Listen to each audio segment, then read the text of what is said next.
What the city is talking about. The news that impacts you. Welcome to the Montreal Now podcast. There are a lot of people out there obviously very concerned with what is going to happen if the tariff threat is followed through. And of course, the Canadian retaliatory tariffs would begin as well in earnest tomorrow as well, at least the first part of them anyway. So our next guest, and you'll be hearing this from a variety of different industries across the country, right? People potentially at risk from these tariffs coming into effect, potential job losses. Restaurants Canada is one of those groups speaking up here, asking the government, urging policymakers to exempt food and food packaging from retaliatory tariffs. Let's try to understand what's going on here. Kelly Higginson is president and CEO of Restaurants Canada. And on the phone, thank you for being here this afternoon. Thank you for having me. I should flag I am at the airport heading to Ottawa now, so going to give you some background noise. Not a problem. So let's talk about this. With respect to retaliatory tariffs, we know what the Prime Minister said. It doesn't seem to be a lot of exemptions on that. What do you understand it to mean right now? Well, first and foremost, I do want to highlight that we do support the federal government and the provincial governments in doing everything in their power to protect Canadians' interests. This is a really important time, and we understand the challenges that they're facing.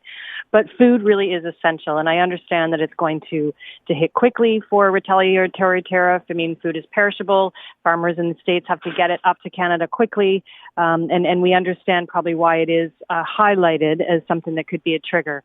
But at the end of the day, we are dependent on a significant amount of food coming up through the States, primarily in the place of produce, fruits, and vegetables.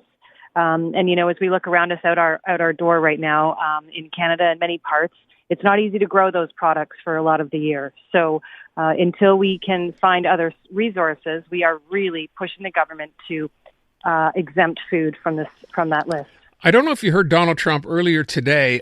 He brought food as one of the issues up with respect to what the U.S. is not allowed to do into Canada, saying that, Canada is allowed to send whatever food we want into the U.S., but of course it limits what food comes into Canada. And then he said, well, perhaps not all. And he said, but yes. And he said that he mentioned the dairy industry specifically. And I wonder what you make of that. Well, for sure, supply management is in place, and I think it has its place, but it's also got some challenges for Canadians, and this is probably not the exact day that we want to start really digging into the challenges around supply management, but certainly there has been a lot of discussions around transparency and pricing and some of those pieces. But the reality is that there is a lot of items that go back and forth, even in food, across the border that benefits the United States as well. We are really interconnected. A single burger may contain a bun made in California from Saskatchewan flour, beef from cattle born in Alberta, raised in Nebraska, and processed in Colorado, tomatoes from Ontario, and bacon from Manitoba pigs processed in Iowa. That's just one burger. So I think the United States is benefiting from a lot of the natural resources that we have in Canada. And, this is a really big industry, our industry that's going to impact as far as jobs. We've got 1.2 million Canadian food service workers, and there's 15.7 million American food service workers that will be impacted by these tariffs. So it's a big conversation for the food service industry. So to that end, retaliatory tariffs aside, if this wasn't going to happen with Canada responding, what would just those tariffs alone, if they were imposed on Canada, what would they mean for the industry? Well, at this point, we're still diving into the full economic impact, but one of the biggest concerns that we've got is the increase in food costs, and but then we've got increases in equipment costs as well. That's going to be probably coming into effect, it's also a big challenge. But if we look at whatever operators have been dealing with over the last 4 years, we've seen a 20% jump in the last 4 years with food alone, which is also hitting our consumers. But we've had to absorb a lot of that because of the affordability crisis happening in our country. So we can't afford to be increasing food any further for our consumers. And this is where we have a lot of concerns about the industry losing volume at a time when we just cannot afford to lose volume, with 53% of our operators who are operating at a loss are barely breaking even. We really are a job powerhouse in this country. We're fourth largest private sector employer, hitting every community across the country. So it's a big conversation, a very vulnerable time for our industry, and we look forward to having further conversations with the government about it. So you're kind of laying out an idea here that margins in this business, I think people perhaps have the wrong idea that everyone's getting rich, of course, in this business, but the margins are pretty thin here, right? Yes, I mean, I think at the best of times you can say that we have razor-thin margins, and that's for a few reasons. One, we really want value for our consumers. It's important to be able to offer that, and, we want to see our consumers be able to come back time and time again. So we keep our prices low, and over the last 4 years, that's been pretty challenging. And, we're trying to catch up at a time when Canadians are really feeling the pinch in their pocket. So discretionary spending has been a challenge. And here we are, we're really concerned about having to increase costs for our consumers as we go into this situation. So the other thing that comes up a lot now, given what's happening, is this idea of more interprovincial trade, something that this country has never really looked into on a serious level, which now, of course, all of a sudden we are forced to. Could that make a difference in this industry? Absolutely, and thanks for flagging that. We have already started those discussions and engaged with the premiers to immediately address the interprovincial trade barriers. It really does increase our ability, if we can deal with those, to buy Canadian products and supporting, true economic growth across the country. Reducing interprovincial trade barriers could boost the Canadian economy by as much as $200 billion per year. And some examples I'll just give you: meat produced in Alberta that has cleared all of the Alberta safety regulations can't be sold in Saskatchewan without being federally inspected. So now we've got a federal barrier on top of that. So this is really where we see some of these barriers and red tape that would support the small producers and be able to move this product quickly across the country. Well, I had no idea. You mentioned just from one province to the other. I mean, basically almost next door, and there's still federal barriers in place. Yes, absolutely. I mean, products, and we're talking about a whole bunch of different regulations. Products may need to move from truck to truck when crossing provincial borders because each province requires truck drivers to be certified in that province. So this is adding a 7% increase. So, then we look at wine and spirits, where at a time when we see we really want to do it Canada first, and we've got a lot of great distilleries in different provinces, but you can't sell them to your province next door very easily. So in a lot of cases, we're seeing it's easier to do trade with the neighboring state than it is to do trade with your neighboring province. So we really do need to see this addressed, and it's something that we'll be talking about considerably over the coming months for sure. You mentioned you're on your way to Ottawa today to meet with legislators. What are you going to be asking for?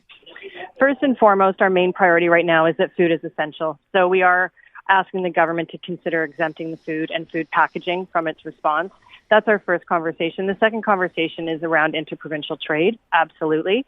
And then we want to see what we can do about securing and making sure that we keep people connected and tied to the workforce. So if we are looking at drop in sales, drop in volumes, and situations like that, we want to see a move to wage supports, as it did during the pandemic, to protect workers and sustain businesses and reduce pressures on EI and food banks when people really, when we end up with layoffs. So let's move to keeping people tied to the workforce for economic, but also social reasons.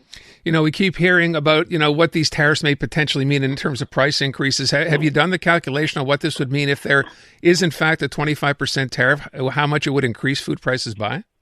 We're working on that. It's pretty detailed at this point, so I don't want to make any, misjudgments here, but we would probably be looking at least 10%, if not higher, increase in food costs, which is a very, very high increase, especially for consumers in such a challenging time. I would ask you, just as a final question, then, what's your best case scenario here for what could happen or or you want to have happen? What we want to have happen, we want to see food exempt. That's okay. First and foremost for us. And we've all got to work together right now. So, no, it's not a time for us to be pointing fingers, but first and foremost, let's talk about exempting food. Food's essential for all Canadians.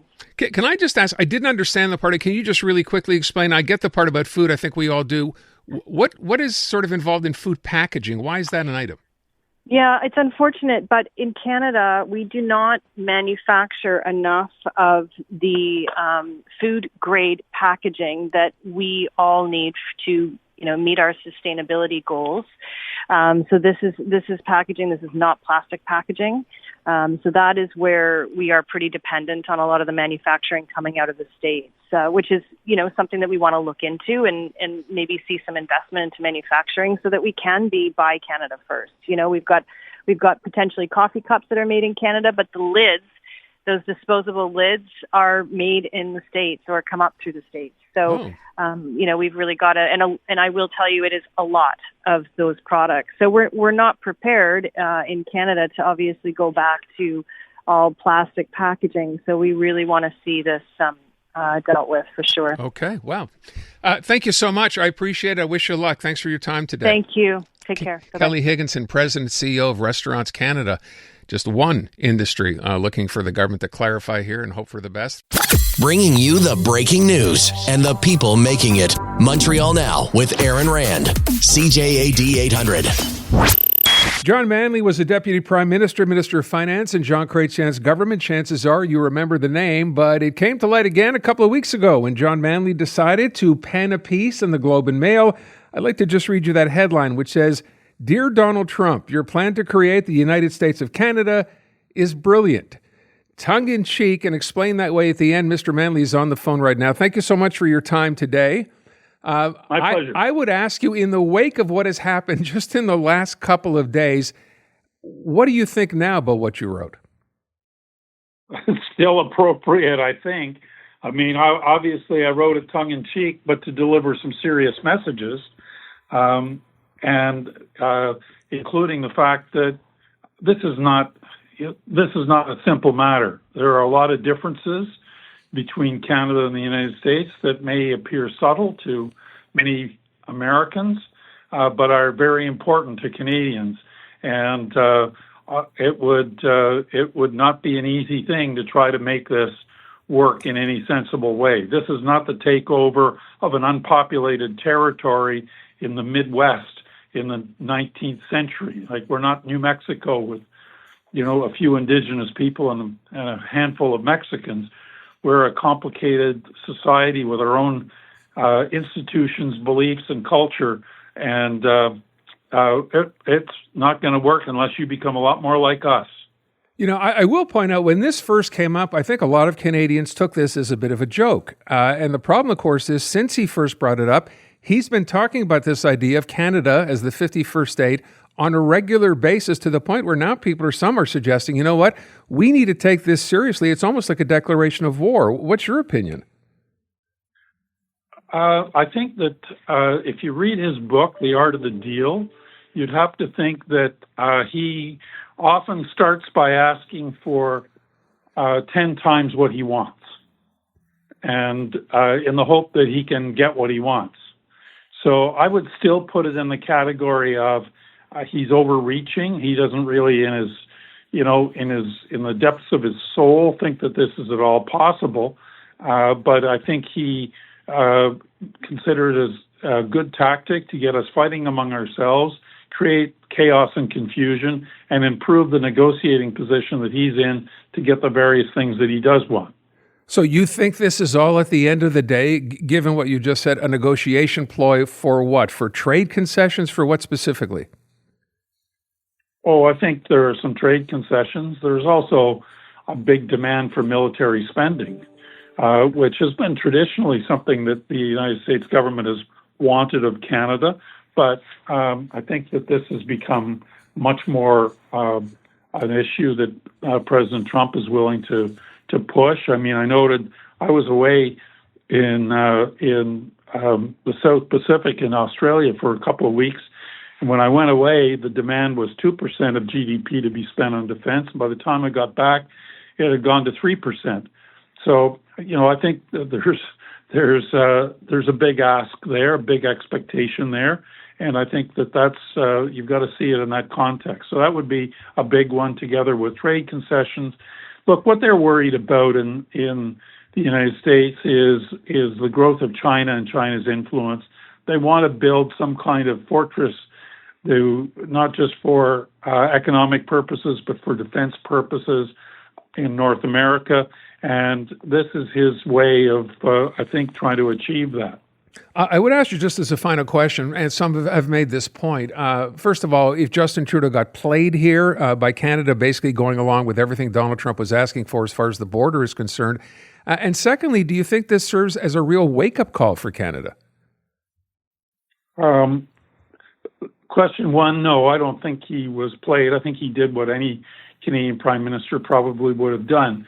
You take the President of the United States at face value and at his word, no matter who he is. He's got, after all, he does have big aircraft carriers.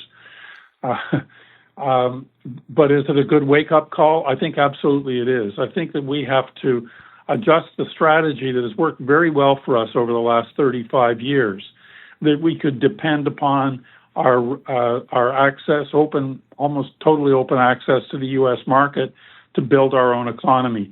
I've been in these pitches around the world on behalf of Canada.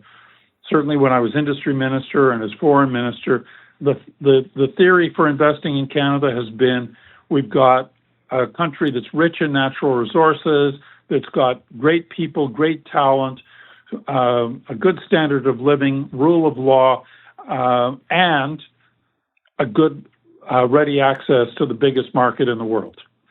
Well, if whether these tariffs go ahead or not, that last point is now in question.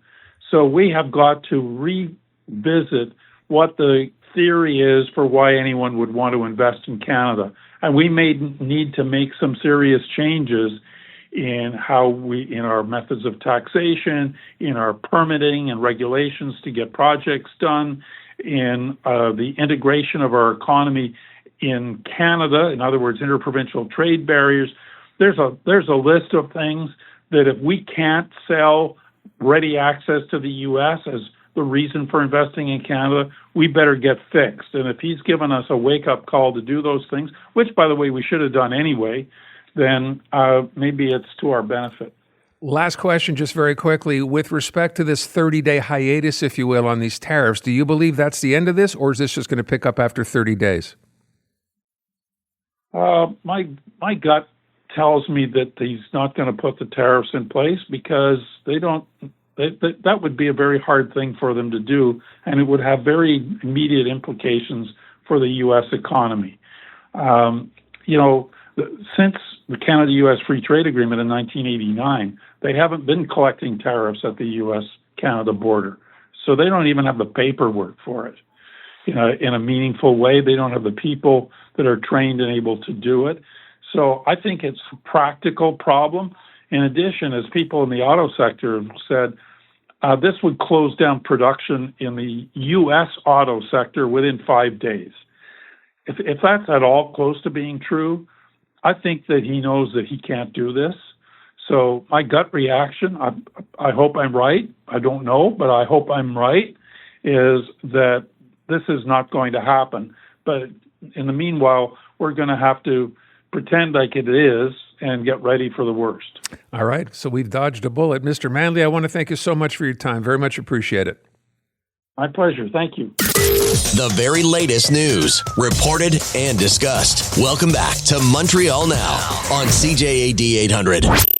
Time to check in with Chris Dimakos. He is our CJAD legal contributor. And Chris, we've been talking, of course, tariffs on and on and on over the last week or so. Now, despite the fact that we're getting a 30-day reprieve, there are a lot of people very concerned, including employers, not just employees, as to how this pans out. Some have already decided to start taking steps, so let's deal with that first. What happens in a situation where your employer, for whatever the reason it happens to be, tariff-related, decides he has to make some changes, and that means job cuts? What do you do if you're that employee? Well, yeah, it's it's the climate right now. The financial climate in Canada is not really stable in terms of what we're seeing on the bankruptcy front. They're up 30% for businesses, and unemployment's up. So if you look at GDP numbers, they're not good. So the many employers are looking at ways to try and navigate through this financial storm. So what happens in this case is what employees are usually, if you have a certain amount of seniority, you've been there for over 2 years in Quebec, and you work at a job, you can only get terminated if there is good reason to, if they have just cause to terminate you. And if they don't, well, then they have to offer you additional notice, which is enough time for you to get back on your feet and find another job. And that's how we work out with 2, 3, or 4 weeks per year of service. But economic reasons is considered to be, if they're valid, is considered to be a just cause where the employer would not have to give you that extended notice. So what employers often do is that they use that as ground and say, look, we have to let go of this much workforce and this many people because the economy is what it is. And for the listener right now who's at their job and worried about their job, what you should be looking out for is am I going to be swept up with other employees because of economic reasons, and the employer never really needed to let me go, but they're trying to couple me up with a group just to make it seem like it's economic, but it really wasn't the reason behind me being let go. And that's what a lot of people say, I'm not sure why I got let go. I know why they let go of some of the other individuals, but why am I being let go? And that's the tricky part for many listeners. Okay. Then it's a matter of determining, first of all, if it's about financial reasons, and those reasons are allowed if you're an employer, obviously, then it's proof. So what do you do? And I know the advice is always, if this happens to you, whatever you do, don't sign anything on the spot, right? You want to spend some time figuring out what's going on. But would this tariff threat be a legitimate issue? That's financial, but it's only potentially financial. Right. So the consequences haven't hit yet. But again, it's always, I always say this, it's very hard to have a legal debate when the information that's being generated is controlled by the other party. It's very hard for an employee who's on the outside to try and argue what the financial performance of a company is when you have all the internal individuals that are able to produce and not only produce, but they can demonstrate numbers in any way they see fit. But what's really important, I would say, the number one key point that I would ask for if I was an attorney and someone came to see me and said, listen, my company let go of 5 employees. I was one of them. They used economic reasons. I don't think I should have been let go. I'm very different than those other 4. The first thing I would ask for is give me a company, a chart. I want to know where you find yourself and where everyone else finds themselves. And I want to know, does it make sense that you would be let go for financial reasons? Does the company do better? Or would they just replace you right after with somebody else, which would defeat the purpose of saying it was for economic reasons? So it's very important to understand, hey, what department are you in? And are you part of the overhead that they want to let go? Or were the other 4 people in one department and you found yourself in a completely different one, but you got coupled with that group? So I always tell everyone, take some time, like you said, don't sign anything, reflect, try to figure out what the company looks like, what's the reasoning behind it, and are they actually letting you go for financial reasons? And if they are, well then, and that's fine. You know that they are, and you have to move on and accept what happened. But usually your gut instincts are pretty good on this. And I trust when people are talking to me, they know really well what's going on in the company, and they can determine whether or not they believe, hey, this doesn't smell right. I should not have been let go for economic reasons. I was, I'm being packaged in with a group that I shouldn't be with. Then you get to the point where, okay, let's say you're out there now, you have to find a new job, right? And whatever field you're in, you think that's probably the easiest thing to start with, something you already know, something you've already done. What's the advice here in looking for new employment? Right. So, it's funny you mentioned that. When you look at the unemployment rates, when it's having spoken to so many business owners, and when I've spoke to them about hiring, they actually look for high employment rates because they are under the impression when the employment rates are really low, when most of the people are working, they find it very hard to find competent workers when the unemployment rate's at 4.5% or 5%. But once it starts going up to where it is now, well, then you start getting some competent people that are usually employed that are not. So if you are someone who's going to be let go or has just been let go, yes, there's a lot of negative data out there, unemployment and bankruptcies. But at the same time, there are companies that hire a lot during these times, and they look at it as a recruiting opportunity to get employees that were otherwise already employed. So they look at this and say, hey, there's a certain percentage, a segment of the population right now that's not employed that should be, and we want to get their hands on them. So to answer your question, sometimes there's opportunity when you see all this bad data. There's also opportunity for people with companies that are saying, hey, look, there's some people out there, competent people that have been around for 10, 15 years, know the job well. We can pick them up now because they just didn't let go. So it's also an opportunity for many. You shouldn't just look at this like, oh, great, I'm going to be part of all these people that are let go. Sometimes there's a silver lining that you have to look out for. I would ask one last thing just to wrap up. So let's talk about it from the employer's perspective, right? If you're one of these businesses that is going to be affected by these tariffs, or at least by the threat of these tariffs. And you get to the point where you say, you know what, we're going to have to study this. We know right away this is not going to work out well for us. And you kind of just, you temporarily basically suspend people or lay people off. You don't fire them. You're just saying we need to figure out our way through this. What happens then?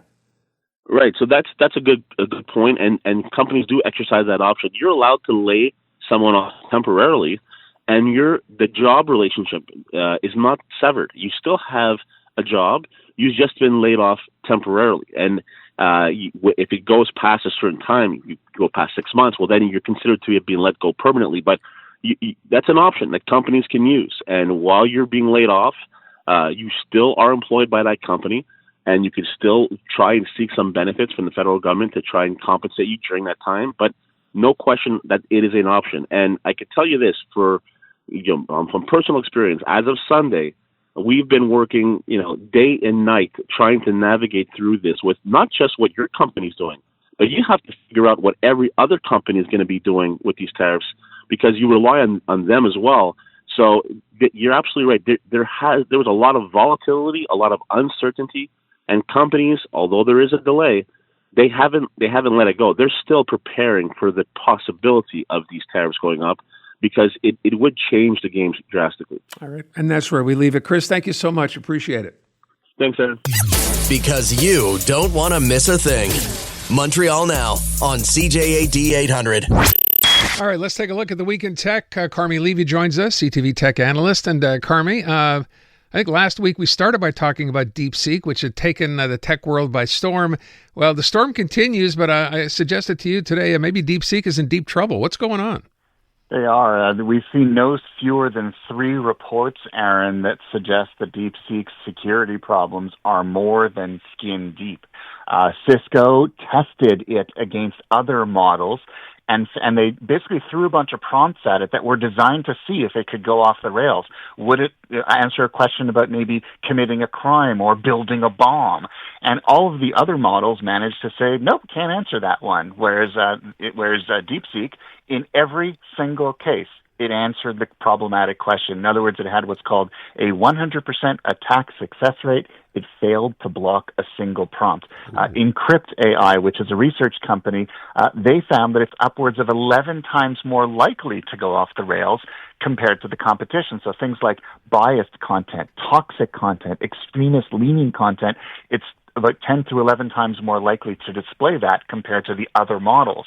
And then the third one, and this is the one that keeps me up at night, Aaron, is Wiz Research did some research, and they were just poking around the edges of DeepSeek's online presence, saying, are they a secure company? Do they keep their data secure? And they managed to find a database just sitting out in the open. It wasn't encrypted. It didn't require a username or a password. It had no authentication on it at all, but it contained a ton of sensitive information. So things like usernames, chat history, back-end data, operational details, all the things that it records while you're asking it questions, it was just sitting out there on the open internet on a database. Now, there's no evidence that this was used in an attack, but the fact that the company would leave it out there suggests that this is a company that you probably shouldn't trust, especially given where it comes from, China. So if my warning last week to not use DeepSeek, not download it, not put it on your phone, didn't hit home, this probably should. If you've already downloaded it, get rid of it. We're learning more by the day of just how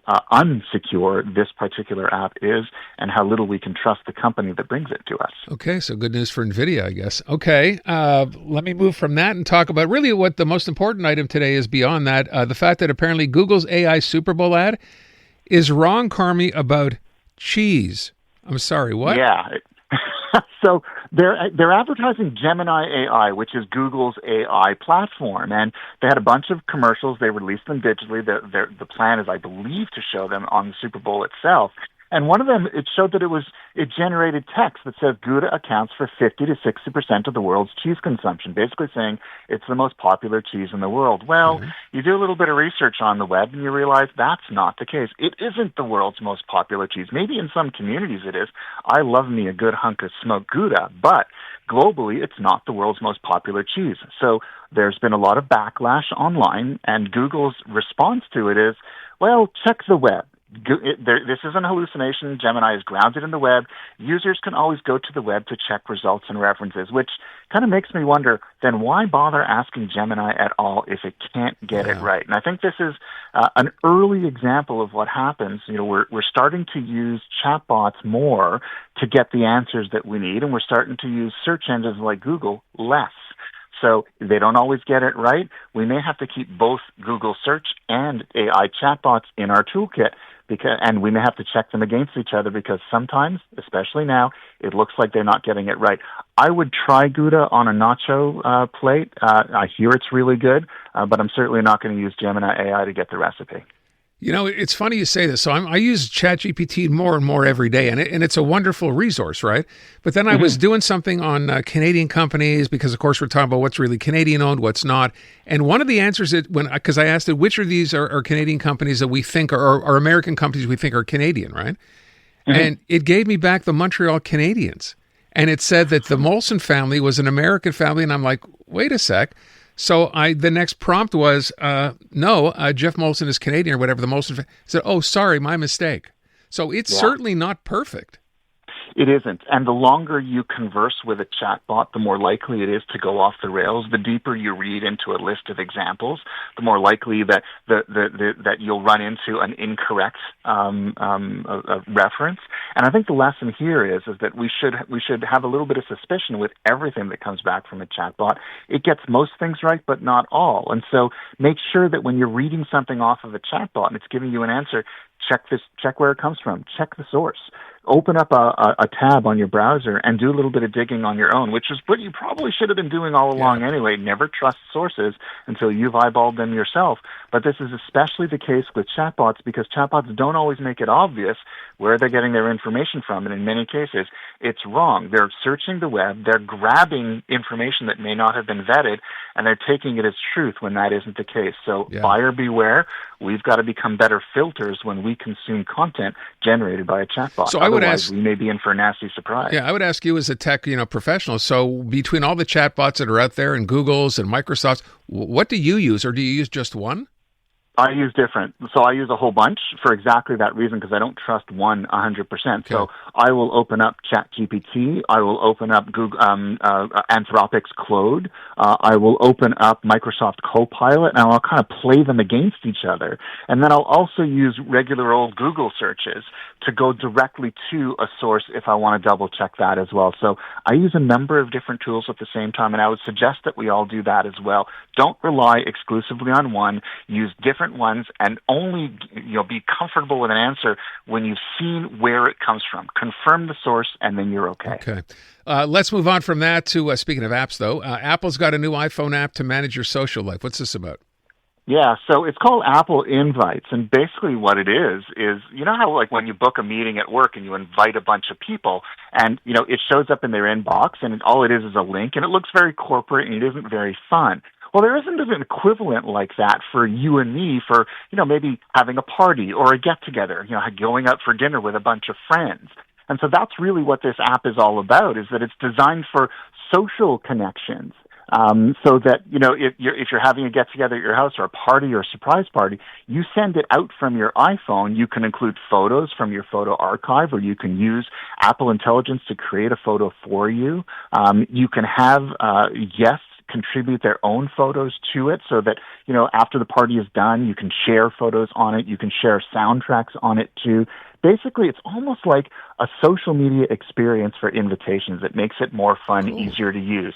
It's going to be built into iOS. You can download it as an app now. You do need an iCloud Plus subscription for it. So if you're on the free iCloud plan, it isn't going to work. But the nice thing here is that no matter what kind of phone you have, whether it's an iPhone or an Android device or even on the web, you can receive and interact with and RSVP to any invitation. So you don't have to worry what kind of phone your friends have. You can send these out and know full well that they can interact with them, and it'll get onto their calendars as well. Okay, real quick, I got about 45 seconds. So Instagram, I love this. So everyone has kind of begun to sour on dating apps, I think, at least the traditional ones. Now it turns out Instagram is become popular for dating? Yeah, there's an app called Riz, which is basically designed to sort of coach you. It's almost like a dating coach. And they analyze different platforms, and they realize they're getting much less activity from traditional dating apps like Tinder or Bumble, and they're getting more activity from social media platforms like Instagram. In other words, most people are finding mates by commenting on other people's photos and stories and videos, and they're connecting on Instagram, and then maybe sliding into DMs or taking their conversations offline. But it turns out that Instagram is now responsible for about 20% of all dating online, more than any other platform combined. Well. Carmi Levy, CTV tech analyst. Thank you, Carmi. Great being with you, Aaron. Take Thank good you. care. You bet. Bringing you the breaking news and the people making it. Montreal Now with Aaron Rand. CJAD 800. Okay, sometimes you come across a story, you do a little bit of a double take, and you think, oh, okay, let's dig a little deeper into this. Look, there are plenty of people out there, who use matchmakers. They've been around forever. Made famous, I think, not that long ago on TV. Remember Patty Stanger, the millionaire matchmaker? That was a TV show that was doing pretty well, where she would take a sum of money from you and then make sure she weeded out all those who didn't necessarily fit the bill. But now we're going to a next level, because now, of course, well, you can do this online. So I thought we would check in. Adam Cohen. Adam, how do you pronounce your last name? Aslati. Aslati, okay. Is the CEO of a company called 3 Day Rule, which is a digital matchmaking service. You're based in L.A., and you have decided you could kind of take this to the next level. The problem is, well, it's not a problem apparently, because you've had a lot of people who are interested. It will cost $1 million for you to make that match. Explain how this works. Yes, first of all, I want to say I'm born and raised in Montreal. Oh. So that is my Montreal connection. But yeah, I've been in the dating industry. Well, hold on. You can't just say that. We're in Montreal. So when did you leave Montreal? I left Montreal in 2006. And you've been in LA ever since? I've been in LA and New York for 18 years. Okay. We need you to come back. You're not supposed to be going to America. You're supposed to stay in Canada and make this kind of thing work. But I'll you know what? With the president in this country, I might need to come back. I'm just saying. Okay. So I'm sorry, I didn't mean to cut you off, but again, it's nice to know you're a local, if you will. So explain, tell us how this works. I'm a local, and one other piece of food for thought for you guys. I actually was Patty Stanger's matchmaker. Oh. So I was matching for her. Well, there you go. Okay. There you go. Full circle moment. So, 3 Day Rule is a 15-year-old matchmaking company in the U.S. We are one of the largest in the country. We typically match Americans in the U.S., but we also match Canadians if they want to date Americans. Typically, with a matchmaking company, you get a matchmaker, they're trying to find you love, they set you up on dates. This is a life transformational experience that is for 12 months. It's a boot camp. And you get a private matchmaker exclusive to yourself. You get a private dating coach for yourself and a recruiter for yourself for 1 full year to help you do 3 things. Get ready for love, find love, and maintain a healthy relationship. And so we leave no stone unturned. We pre-date all your dates for you. We set you up on these magical dates and so many more cool accoutrements as part of the package. You pre-date the dates? How do you do that? Your dates. I mean, you're not going out with the person, man or woman, who's looking. You're sending out one of your professional daters to see if they're the right match? Yeah, so we actually use recruiters to find exactly your needle in a haystack from anywhere in the country. We vet them, we background check them, credit check them, social media check them, and then they go to a dating coach who coaches them to find out, on paper, they seem good, physically they seem good, but emotionally, are they ready for our client or not? So we pre-date them, we get them ready, and if we think that they're ready for our client, then we'll plan and set up those dates. All right. So from what I read, you're only accepting 3 clients. So am I correct? But you've had over 100 applications? Oh, way more than that. So we've had about 12,000 people in the last 7 days express interest in this $1 million package. We're only selling 3 because each of these 3 clients will get an exclusive team of 3, matchmaker, coach, and a recruiter for a year. And then we still have our regular matchmaking business, which is a pretty large size business as well. So this is a pilot project, but so far it's been getting a ton of attention and traction. And where do you find your pool of potential datees, if you will? Yeah, our date candidates. So For anyone in Canada, in Montreal, that is interested in love, you can go to 3dayrule.com. It's free to enter our network. So any high-intent single, you'll already be in the network. So if we have a client that fits your requirements, a matchmaker will reach out. And then we also have a recruiting team, and their job is to take their client dossiers and find specific matches for them anywhere in the country. So we're doing the hunting for the clients, and we might find a person at a mall, a gym, the airport, wherever. Okay, I'm fascinated by this. So let's say I come to you as a client, and I have to obviously give you a fairly specific list of what it is I'm looking for. I imagine that's part of the coaching, right? Asking who exactly or what exactly are you looking for? You tell us what you think you're looking for, and then we're going to put you through coaching, and between that and your matchmaker, we'll give you a list of requirements we think that you should be looking for, and then we'll meet somewhere in the middle and start the search. Wow. And this is a 1 year, by the way, you say this is for a year you're getting all this help, right? All these 3 people working with you. Is the idea that over the course of that year, you could be dating many, many people? Oh, yeah. It's unlimited matches. So as soon as we find someone that we like for you, that we vet them, we will set you up on an unlimited number of dates, plan those dates. You also get the ability to gift matchmaking to a friend or a family member. So that's interesting. And also you get 1 full year of coaching after you find your match. And not to mention a 3-carat diamond ring if you find someone that you love through our program, which we believe we will find for you. Wow, you really have this thing well thought out. I'm curious, you mentioned this as an adjunct to your existing matchmaking business. What's the difference between this and what you do in your regular business? So our regular business, it's usually for 3 or 6 months, and our clients are getting a certain number of guaranteed dates. And usually the client is the one who's getting coached, and all the services are directly geared to just our client. In this case, every single date candidate plus our client gets the full suite of services to make sure that both parties are ready for love. And why that's important is because maybe many of your listeners may not know this, the singles out there, dating is a skill, and it's a skill that most singles don't have. We teach you how to be incredible daters. So we're teaching you how to fish and finding you your fish as well. Okay, I'm going to run out of time. I find this fascinating. I would ask the question, though, in terms of who you find as potential material here, is it mainly men looking for women or vice versa, or is it evenly, distributed? How does it work from what you've seen? Yeah, about 65% of our clients are women looking for men, and but we also have, the other way around as well, and also LGBTQ audiences. So we have everything. I think the bottom line is if you're high intent and you're looking for love and it hasn't worked for you, matchmakers have a 70 to 80% success rate when dating apps have a 9% success rate. So invest in love if that's what you're looking for. I love it. All right. For people, again, if you do want to pursue this, and I should mention again off the top, it's not inconsequential. It's $1 million to get into this VIP thing that you're doing now, right? $1 million is your entry fee. That is for this package, but we have packages for all income types. What do they start at? The regular? I'm asking just because people might want to know. You're asking for a friend. No, I'm married and happily married. Thank you.